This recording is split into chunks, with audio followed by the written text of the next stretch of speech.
A paz do Senhor, meus irmãos. Quero trazer aqui nesse momento uma rápida reflexão a propósito dessa sexta-feira, que é chamada Sexta-feira da Paixão. Paixão no grego significa sofrimento, e foi exatamente isso que ocorreu com Jesus Cristo momentos antes do seu sacrifício substitutivo ali na cruz do Calvário.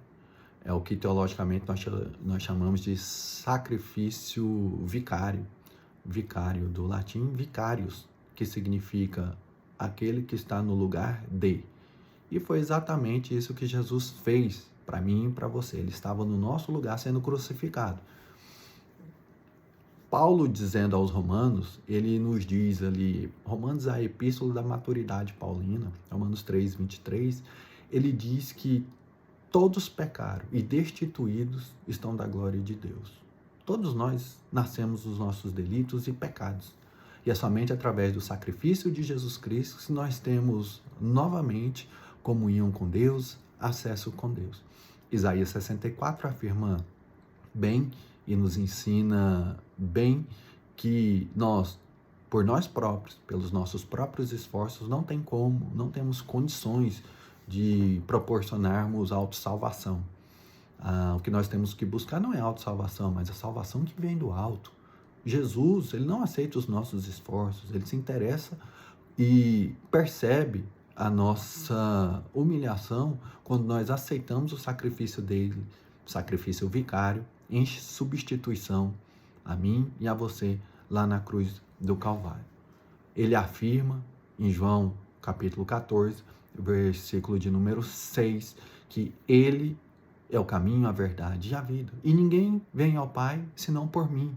Essas são as palavras de Jesus. Nós vemos na nossa cultura uma coisificação desse sacrifício, desse momento soteriológico tão importante para a humanidade. Nós vemos uma chocolotização do sacrifício de Jesus. Que pena. E que pena nós vermos uma sociedade ocidental que teve uma exposição maior ao cristianismo se rendendo a este tipo de costume pagão.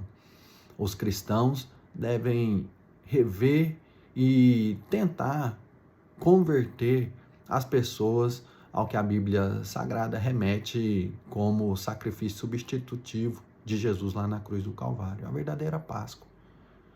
O versículo o versículo áureo da Bíblia, João 3,16, nos afirma que Deus amou o mundo de tal maneira que deu o seu Filho para que todos aqueles que nele crê não pereçam, mas tenham a vida eterna.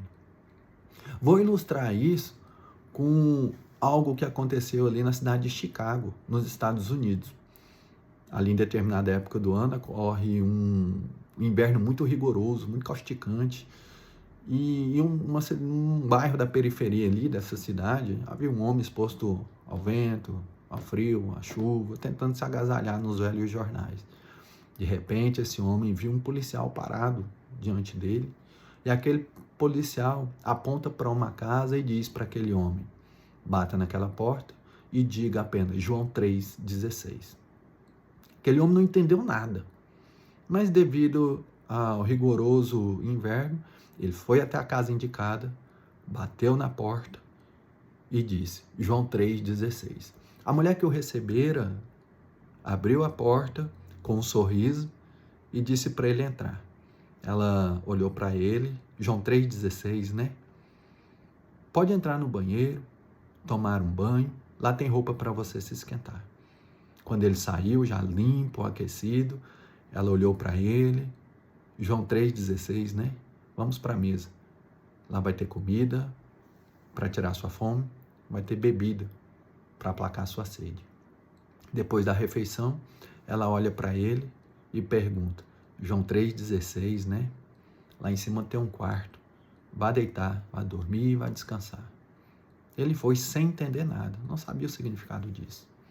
No outro dia, ele já limpo, aquecido, descansado, alimentado. Ela pergunta para ele, você já entendeu o significado de João 3,16? E ele, depois de refletir um pouco, ele falou, olha, eu nunca tive um contato mais profundo com Deus e nem recebi uma evangelização adequada sobre Jesus. Eu não entendo, mas quando ele foi terminar essa frase, veio um estalo como que o Espírito Santo estivesse ensinando ele. Ele falou, agora eu acho que eu entendo João 3,16. O que significa João 3,16 é que Deus dá casa para quem não tem casa, Ele limpa quem está sujo, Ele dá comida para quem tem fome, Ele aquece quem está com frio, Ele dá água para quem está com sede, e Ele dá cama para quem está cansado. Este é o verdadeiro significado do sacrifício de Jesus lá na cruz do Calvário. Feliz Páscoa.